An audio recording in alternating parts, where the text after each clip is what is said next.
Yeah, I don't think Mother knew about this.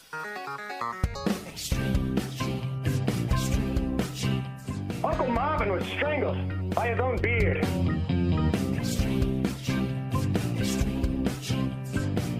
Yeah, you never saw it coming.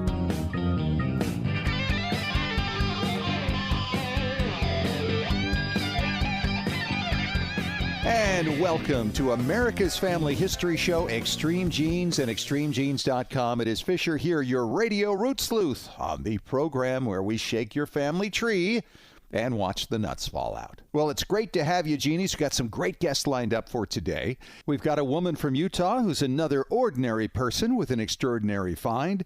And we'll be talking to Melissa Barker. Yes, the archive lady is back to talk about some of her recent discoveries. And by the way, if you haven't signed up for our weekly Genie newsletter yet, you can do so very easily at ExtremeGenes.com or on our Facebook page. And you get a blog from me each week. You get links to past and present shows, links to stories you'll enjoy as a genealogist. So get signed up for it. Right now, it's time to head out to Boston, Massachusetts, and the office of the incredible David Allen Lambert, the chief genealogist of the New England Historic Genealogical Society and AmericanAncestors.org. How you doing, Dave? I'm doing great. I tell you, if I get any more lack of sleep, it's going to be because I've been playing with Ancestry's DNA matches and just kind of going through all those ones that don't have a common ancestor or don't have a tree. Oh, yeah. 2, 3 o'clock in the morning. The shared matches are. Oh, yeah. And remember, they cut this down. Right. It isn't even as big as we originally had. No, thank goodness. I probably would be doing this for the rest of the year. Yeah. Well, and I just got this past week from my brother-in-law a packet of stuff that was in a family Bible, things he saved, old newspaper clippings, old letters. And one of the letters in there was to my wife's great-grandfather, who was born in 1872. And this guy was a boyhood friend of his, and they talk about being in school together, and he mentions what the school was, which was information we never had. So it's really kind of fun when you get that stuff. I just look at this as the Family Archives branch, and so we just had a merger. Well, hey, don't forget, if you haven't signed up yet, RootsTech is free. What are you waiting for? It's going to be great. In fact, they just announced their 4 keynote speakers that are coming up. So that's some exciting news. And before you know it, it will be here. Yep. And it's going to be a lot of fun for all of us because it's done entirely differently this time around. As we heard from our visit with Steve Rockwood several weeks ago, talking about how this is going to be going on for 3 days, 24/7, following the sun. So that if you live in the Far East, you're going to hear lectures and you're going to have courses about researching your ancestors there, and then moving right around the globe until you get back to North America.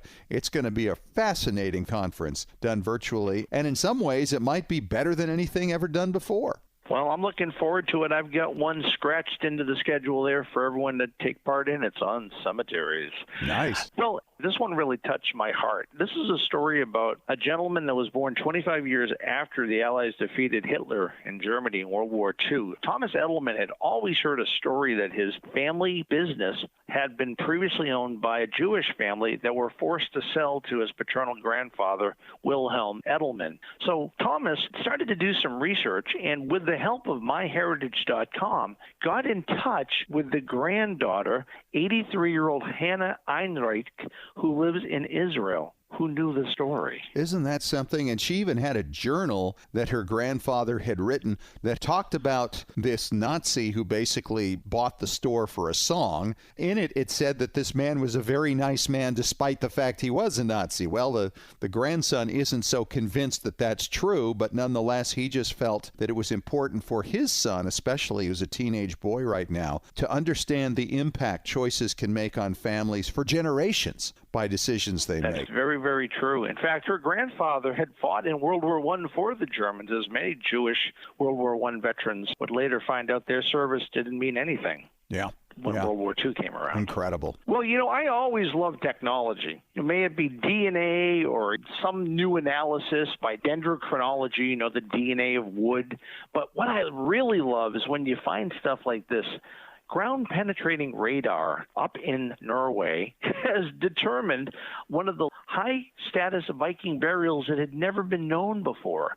In a place called the Gel Mound, not the Jello Mound, folks, in Gilestad, southeastern Norway, has both a Viking burial ship, a feast hall, a cult house, and the remnants of little outbuildings. This is amazing. You can look from this on extremegenes.com and see the outline clearly of this Viking vessel. Isn't that something? There. Isn't that absolutely amazing? GPR, love it. Well, I like to think I know a lot about the Civil War, and of course, at the end of the Civil War, a person named John Wilkes Booth changed history, and the assassination of Abraham Lincoln affected both North and South. But there is a lot of stuff on John Wilkes Booth's family I didn't know, and that's on history.com, which you can find the article linked on extremegenes.com. What did you think of the article? I thought it was great. I thought there was some great stuff there. A fabulous picture of the father, Junius Booth. And what was amazing to me was this little story in here about at the time of the funeral of Edwin Booth, the number one brother in terms of his acclaim for acting. At the time that his funeral was going on, there was a government office that had been set up on 3 stories at Ford's Theater. They all collapsed, and 22 people were killed at the exact moment they were lauding the life of Edwin Booth. Isn't that weird? It really is. The whole Booth family were amazing actors over from England. In fact, John Wilkes Booth's mother was a poor London girl who used to sell flowers outside of the theater where Junius Booth performed. And lo and behold, they fell in love. She got pregnant. They moved to America, and the rest is history. Well, speaking of the Civil War, or the War of Northern Aggression, depending on what side of the Mason-Dixon line you may live, the National Museum of Civil War Medicine, I didn't even know that existed. I needed to visit this website because they have tremendous virtual tours and remote learning resources that are great during COVID. Also, this is a tab off of their site, the Clara Barton Missing Soldiers Office. Now, the records aren't there anymore, but it's still there on 7th Street in D.C. Isn't that something? Well, folks, that's all I have from Beantown for you this week. But don't forget, if you're interested in American ancestors, you can sign up as a guest member and use the coupon code EXTREME and save $20 on membership at AmericanAncestors.org. All right, David, thank you so much. We'll catch you again at the back end of the show for Ask Us Anything. And on the way in 3 minutes, it's another ordinary person with an extraordinary find on Extreme Genes.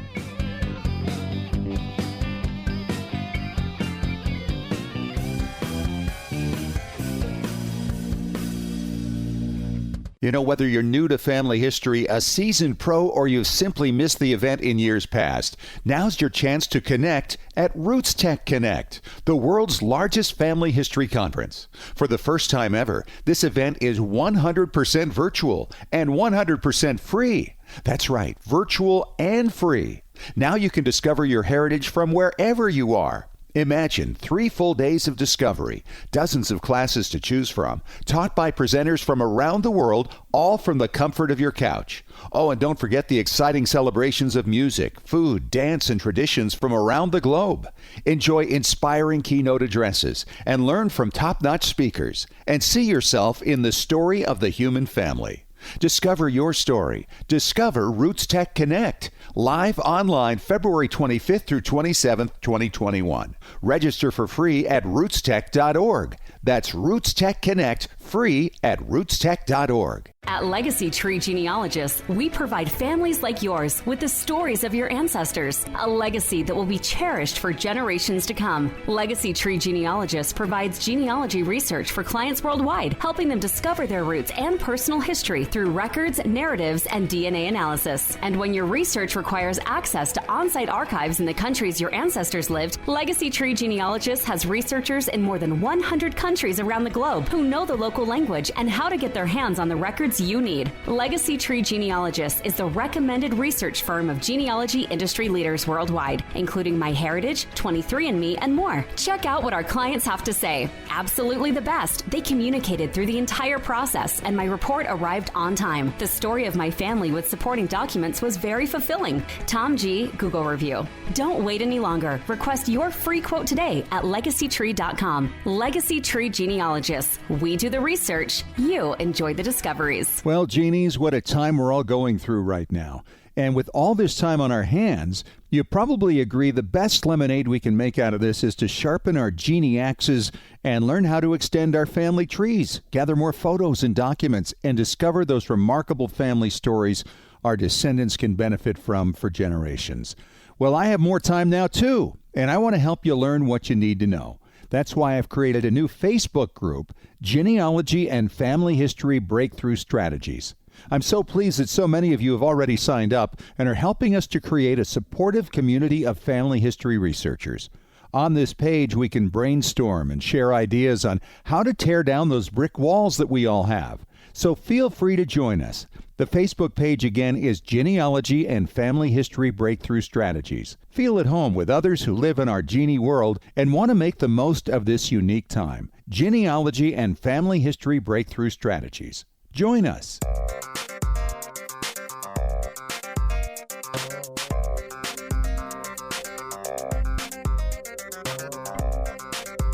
And we are back. It's America's Family History Show, Extreme Genes, and ExtremeGenes.com. It is Fisher here, your radio root sleuth.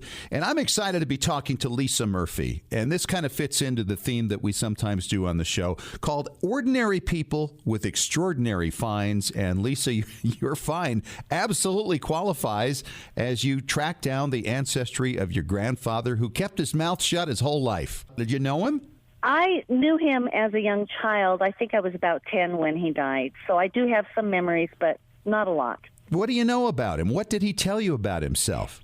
Well, really nothing. He told us his name was Harry Mayo. He told us that he was an orphan and that he had come into this country through the port of Montreal, actually.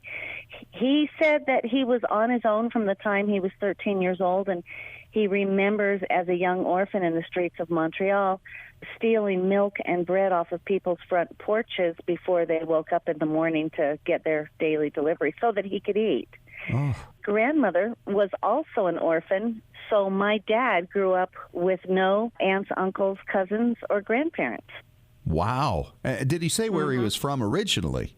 He said that he was born in Le Havre, France, but we always thought that was strange because he was very Italian and spoke fluent Italian and spoke with an Italian accent. Well, that might be your first clue, right? That might be the first clue. That's right. And also it was strange because his last name was Mayo, M-A-Y-O, and there is no Y in the Italian language. And so who had an interest in actually trying to crack his case? Do you mean after people grew up? Because the kids asked him questions about himself when they were little. When they grew up to a point, they would ask their dad questions about himself, and he would get angry. Well, he would start by saying, "Oh, I don't know, that was a long time ago." And then if they pressed him, he would literally get angry, and he would say, "I said I don't want to talk about that." Wow. So he would literally get angry if you asked him any questions about his past. Huh. That is amazingly strange. So now he's long passed. When did he pass away? 1969. Okay. And so his kids are still around. How many children did he have? He had four. 3 boys and a girl. Okay. And now we have this new era here with DNA, and one of you decides, hey, it's time. Let's get a test and see what happens. Was the anticipation of doing this test to find out ethnicity, or was it to find matches, or both? You know, I don't think that we ever really thought about the matches. I think that we had more ethnicity in mind. Of course, my dad and my Uncle Alvin were one of the first to get it done. And, you know, it was really kind of in the new stages of DNA before things really began to explode and we figured out what it was all about, you know. But because their dad was a mystery, they wanted to know what they were made of. Sure. You know. Yeah, and well, I think most people go on now. Ethnicity is kind of what the big companies market. And and then some people find, oh, there are matches here, too. I mean, that happened to a friend of mine who was adopted, and we were actually able to identify her birth mother and birth father as a result. But she had no anticipation of that when she took the test. She just wanted the ethnicity. Yes. So you found matches, and when did the matches start coming in, and what did you find out? Well, it was interesting. When Dad and Alvin first got the DNA tests, which was well over 5 years ago, They came back as like one of the only 3% of people that could not be placed. And we were thinking, oh, brother, I mean, this is truly a dead end everywhere we go. And then they said, we could tell you that you probably came from somewhere in the Middle East, probably Israel. So then that gave us another idea about my grandfather, like, okay, was he Jewish? Right, of course. I mean, we had exhausted everything. We had looked through prison records. Is he hiding a crime? And then when the DNA came through, we thought, well, is he Jewish? Was he hiding that he was Jewish? Because lots of times people from the old country, and particularly Jews, would hide that ethnicity. Sure. A lot of people hid their ethnicity. Hungarians did. Yes. Irish. Yes. So then that was one thing. And then 5 years went by, and then somebody contacted my Uncle Alvin, and her name was not M-E-O. It was another name that, a married name, Yeah. And so she contacted him and she said, I think we have a match. But they couldn't figure out where they matched because, of course, we had no family tree. Of course. Right. Because usually people, when they have a match, they put their trees together and they say, oh, I see. Okay, here's our common ancestor. Mm-hmm. We can't get past Dad. So we have no family tree. So they talked for about a year and they couldn't figure it out. And then another family member, totally unbeknownst to the original family member who contacted my uncle, she contacted him and said, we have a match. And she sent him a handmade family group sheet. Okay. Now, my grandfather did tell us that his parents were named Pietro and Caterina. So we knew that. And he also told my grandmother that he had a brother named Marion who had died of an infection as a child. So we knew that. We had also found a previous wife of his by various means back in the 80s that we didn't even know he'd been married before. And she told us in a letter that he had told her about a sister named Grace who was living in New York, but he had never mentioned a Grace to us. But by, various means, we had collected these 4 names that he said all these people were dead. Unbelievable. So this woman sends him this, typewritten family group sheet, and I don't know, it looks very, very old. Sure. And on it, it had the parents, Pietro and Caterina, and then it had 11 children on there. And of the 11, there was one named Grazia, or Grace. Yes. And there was one named Mariano, or Marion. And it said that Marion had died of an infection as a child. Then there were all the children's names and who they married and what children they had. So there was a lot of names on this sheet. But at the very, very end, in the right-hand corner, it named a child Nunziato, and it said he immigrated to America and went to Boston and Toronto and disappeared. And we knew that we had our match. Wow. What a day that had to be for the family. It was 65 years in the making. I mean, my dad is 85 years old. Imagine being 85 and finding out your father's true identity, his true name, seeing his birth certificate. It was like the whole family has been on fire. Oh, I can only imagine. Now, you've met a lot of matches now, so were you able to link in with the original contact? Do you now know where you're related to them and how this all comes together? Oh, the story just gets more magnificent every day. And there's not a day that goes by that something just mind-blowing happens. Some new revelation happens. It's mind-blowing. Like every day is an adventure. And so what I did was I created a family Facebook page, and I called it the Nunziato Mayo family. So I just added all of our family members, the MAYOs, on there because everybody started getting online, because once we had a name and a place, yes, the information was very easy to find. I mean, my brother's getting online, and he's finding so-and-so's death certificate and the picture of their gravesite and their immigration record, and I'm getting online, and my sister's getting online. And, you know, there's all these various threads, you know, like running through the family by text and email, and there's different people on different threads, and so it's hard to keep up. And so what I did was I created the Facebook page so that we could have a common dumping ground, so that when somebody found something, they could put it on the page and everybody could be there and everybody could see it. And then I thought, you know, I wonder if any of those MEO Mayos are on Facebook. And so I just started searching on Facebook for them. And both my sister and I started messaging people.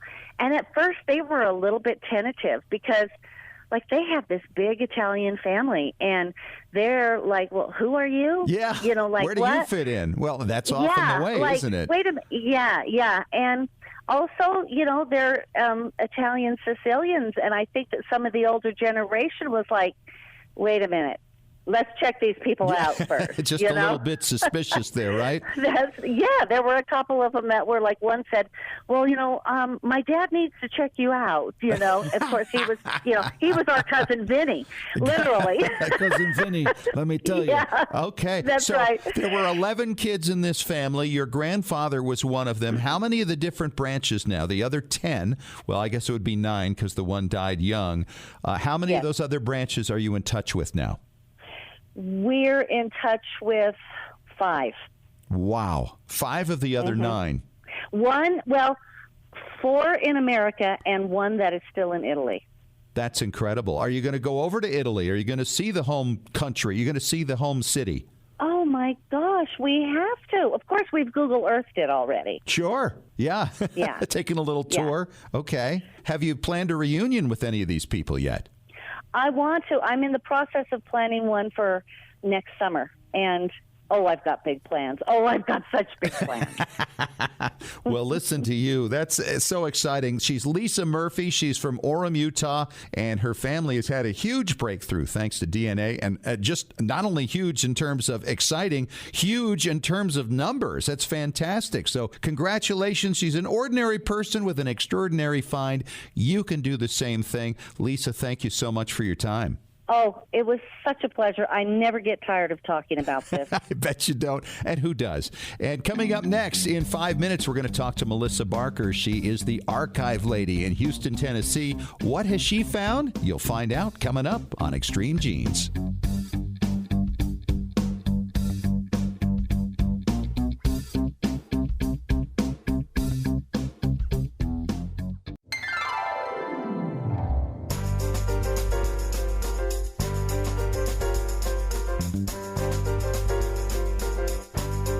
And we're back. It's America's Family History Show, Extreme Genes, and ExtremeGenes.com. It is Fisher here, your radio root sleuth. It was a while back we introduced America to my next guest. She is known as the Archive Lady. She is a professional researcher, still specializes in Tennessee research for many clients, but one day got roped into putting together an archive for her county. It's Houston County, as I recall, in Tennessee. Is that right, Melissa?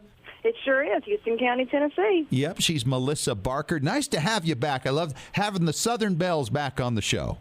Thanks, Scott. It's great to be back, especially in October, which is American Archives Month. That is correct. And, you know, I remember you were telling me on our last visit that you weren't too excited about what was going to be required in putting together this archive for your county. And you have since fallen in love with it, embraced it. And I think the exciting thing about it is you're around material that isn't necessarily available online, which is the case for most all archives. That's true, Scott. You know, many of our archives across the United States and across the world have records sitting on shelves that are just waiting for researchers to discover. And I'm a big advocate for old-time research. I'm not really one who considers all the time you spend going through all the various sites as being genuine research. I mean, obviously it is because you're finding documents that other people have digitized, and that's great. But we become addicted to them and thinking, well, if it isn't there, it's just not to be had. But that is not the case. There's probably a lot more material available that's not online than there is online. Melissa, talk about some of the things you found recently, because you never call me unless you found something new and unique and exciting to help give an example to people of what they can find in an archive. Oh, well, since we last talked, we have found some very interesting items in our archives. One of the things that we have gotten recently is some stuff called Looney Money. Have you ever heard of Looney Money? Looney Money. No, I don't think I have. Well, Looney Money is either in script, like paper money, or it's in coins. Okay. And it is from the local store. The store owner would have paid to their employees this money.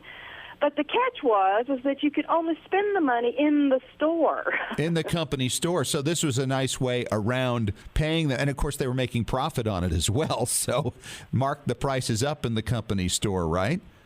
Correct. And so we have two examples of some Looney Money in our archives. One was for the H.H. Buco Mercantile, and the other one is for the Daniel Mercantile out of Ellis Mills, Tennessee. And so it's wonderful to find these items because it's something that researchers have never heard of, but yet maybe their ancestors used. Now, it's interesting you mentioned that because in researching my great-grandfather's coffee, tea, and spice mill in New York City, I often go through eBay, and I ran across a coin from an Albany-based coffee and spice mill, and I wondered why their name was on this thing. It was from the 1860s, and I'm thinking that must be Looney Money like you're talking about. It sure could be. All right. What else have you found recently? Well, recently I had a local contractor donate a almost 100-year-old vacuum cleaner. He was cleaning out an old house and found this vacuum cleaner, and it is like one of the Bissels you can buy today that have no motors. You just push them along the carpet, and it picks up stuff. But it's all made of wood. A wooden vacuum cleaner. So it's not electric, because I'm thinking a 100-year-old vacuum cleaner. How could that be? I don't know when the first electric ones came along, but this is a wooden thing? Yes, it is completely wooden, and there's no motor. You just push it along the carpet, and it picks up the dirt. And it is totally wooden, and it was made in 1920. And believe it or not, it still works. Now, what's that doing in an archive? I'm curious. Well, in our archive here in Houston County, we are the only facility in the county that collects and preserves our local history. And when I started the archives about 6-7 years ago, we decided that we wanted to collect anything and everything having to do with Houston County, including artifacts and historical items, because we put them on display for people to come to the archives and see. Right. What a great idea to attract people to come by and check it out. What else have they donated to you, by the way? Oh, we used to have a railroad that came through here. Our county was big because of the railroad, and so we have lots of railroad memorabilia and some other items that locals just come in and they have it in their hand and they'll say, well, do you want it? Or if not, I'm just going to throw it away. And, of course, I grab it as fast as I can. Yeah, absolutely. I'm always just horrified. I mean, from negatives and photographs, that's one thing, and you would think that would be more obvious. But some of these trinkets, that sounds great. I wish every archive would do something like that. All right, what else have you found within the archive that kind of raised your eyebrows, Melissa? One of my favorite things that I have found here recently was we were working on the voting and election records of the county, and we ran across a City of Erin ballot, which is the main city here in Houston County, and the ballot was for 1952. Nothing really unusual about that until I looked on the back, and on the back was a handwritten fudge pie recipe. Ooh. That sounds. I just had brownies last night, by the way. They were delicious, and that sounds similar. I love that fudge pie, huh? And this was from a ballot from 1952 for what kind of election? It was a local city election for the city mayor and the aldermen, things like that. I took the recipe and I made the pie, and it was really good. Really? Did you serve it up to everybody around the archives? I did. I took it to the courthouse and served it up and told them this was a 1952 recipe. That is absolutely amazing. So I'm confused, though. I mean, if you had a ballot, how would it wind up in the archive unless they were, keeping some of these things to keep track for a recount potentially or something like that? And why would somebody write a recipe on the back of it? I have no idea. I can just envision one of the little ladies maybe sitting there, signing people in to vote, and she's talking to the other lady and saying, I had this great fudge pie recipe, and the lady says, well, well, can I have it? And she writes it down. And hands it over to her, and somehow it winds up back in your hands. That's incredible.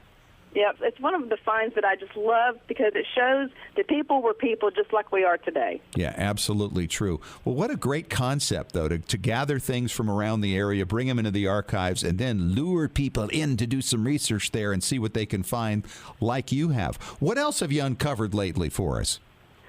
Well, working on our picture collection right now, and one of the things I'd like to tell your listeners about is looking for those unidentified photographs in archives.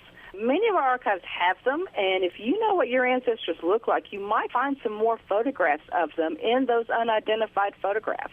Boy, it's funny you mentioned that. There's a state archive near me, and I actually discovered a photograph of my grandfather and his seventh child from 1921 after his first wife died, and he had to take it back to his mother to take care of while he was looking for a new wife and going back and taking care of his own kids who were out of his state.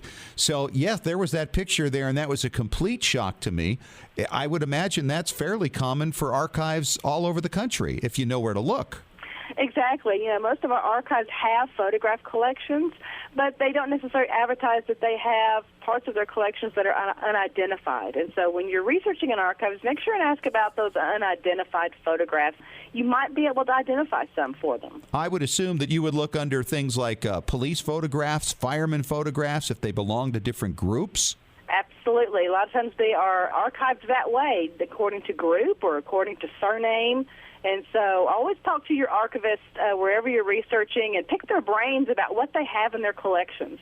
And I would say also it would be a great thing to do if you have unidentified photographs. Do not throw them away.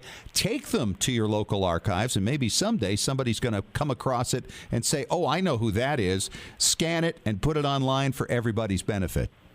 Absolutely, because you may have the only known photograph of someone's ancestor, and if you donate it to an archive and it can get identified, what a wonderful treasure. Well, she's the archive lady. She's Melissa Barker. She's from Houston County, Tennessee. Thanks so much for your time, Melissa, and we'll talk to you again soon. Sounds great, Scott. Coming up next, questions about confusing Revolutionary War pension records and coats of arms. On the way with Ask Us Anything next.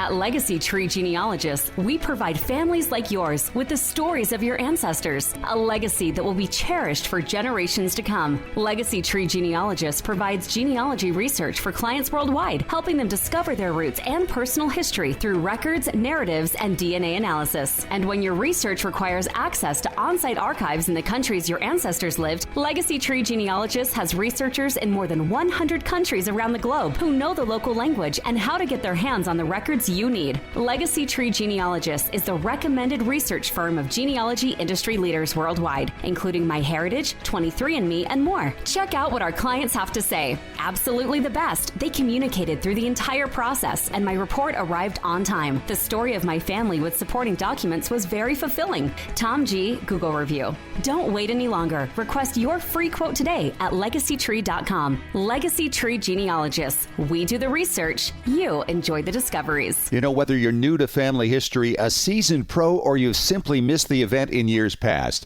now's your chance to connect at RootsTechConnect, the world's largest family history conference. For the first time ever, this event is 100% virtual and 100% free. That's right, virtual and free. Now you can discover your heritage from wherever you are. Imagine 3 full days of discovery, dozens of classes to choose from, taught by presenters from around the world, all from the comfort of your couch. Oh, and don't forget the exciting celebrations of music, food, dance, and traditions from around the globe. Enjoy inspiring keynote addresses and learn from top-notch speakers, and see yourself in the story of the human family. Discover your story. Discover RootsTechConnect. Live online February 25th through 27th, 2021. Register for free at rootstech.org. That's RootsTechConnect, free at rootstech.org. Well, genies, what a time we're all going through right now. And with all this time on our hands, you probably agree the best lemonade we can make out of this is to sharpen our genie axes and learn how to extend our family trees, gather more photos and documents, and discover those remarkable family stories our descendants can benefit from for generations. Well, I have more time now, too, and I want to help you learn what you need to know. That's why I've created a new Facebook group, Genealogy and Family History Breakthrough Strategies. I'm so pleased that so many of you have already signed up and are helping us to create a supportive community of family history researchers. On this page, we can brainstorm and share ideas on how to tear down those brick walls that we all have. So feel free to join us. The Facebook page again is Genealogy and Family History Breakthrough Strategies. Feel at home with others who live in our genie world and want to make the most of this unique time. Genealogy and Family History Breakthrough Strategies. Join us.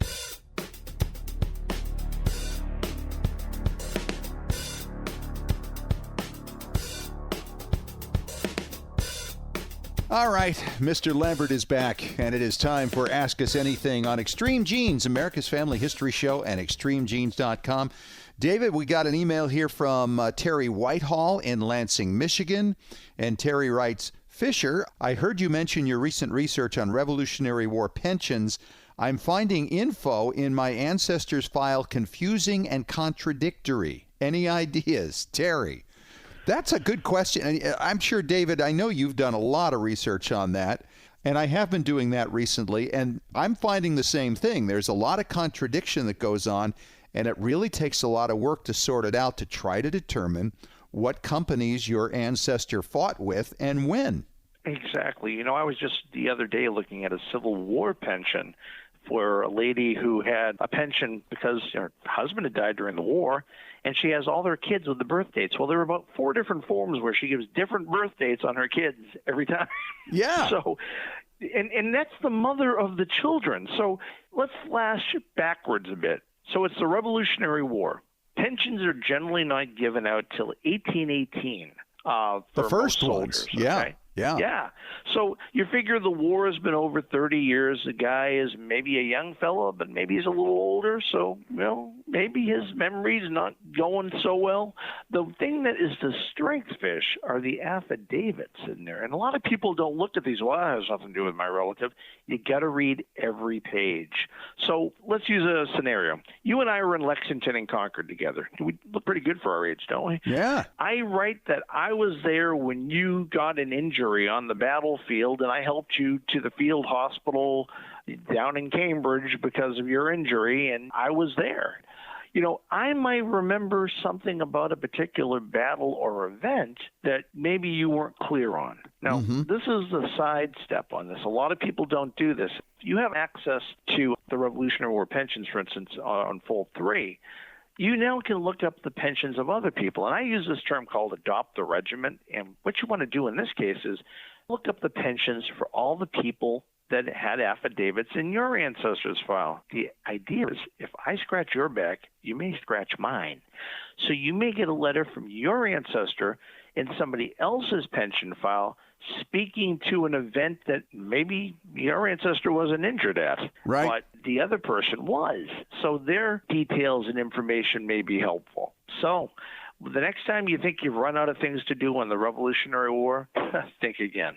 Well, you're absolutely right. And I will tell you, I've been working on a New Jersey ancestor, and his wife applied, and she was in her late 80s when she began the process. And the process went until she was well into her 90s. And the old guys who were testifying on her behalf, there were only like 5 of them left. And they told some great stories about being with my Revolutionary War ancestor and where. Now, they all have kind of different ideas about what captains and colonels he served under and in what year, and I'm trying to match them up with what military records I can find. But looking at the applications of these gentlemen and reading what they had to say about their service time is absolutely amazing. It's kind of like sitting around with a bunch of, right now, old World War II vets and hearing their stories. And these accounts were often written the way these guys told the story. So it's just like sitting there and listening with this group about what it was like. And they'll describe not only stories about themselves and your ancestors, but they'll talk about what happened in the unit and experiences they had, what kind of equipment they used. I mean, it really goes on and on and on.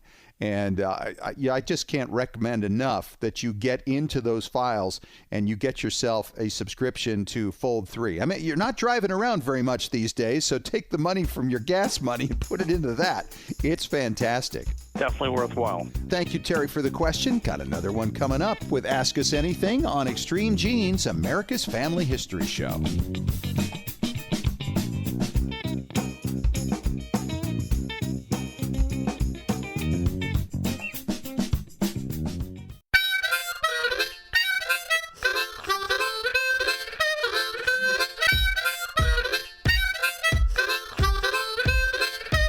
All right, back at it for our final segment of Extreme Genes, America's Family History Show, and ExtremeGenes.com. Fisher here, your radio root sleuth. We're doing Ask Us Anything with David Allen Lambert. And David, this question is from Heather Lockwood in Danbury, Connecticut. And she says, with the holidays coming, I'm thinking of getting my family a coat of arms.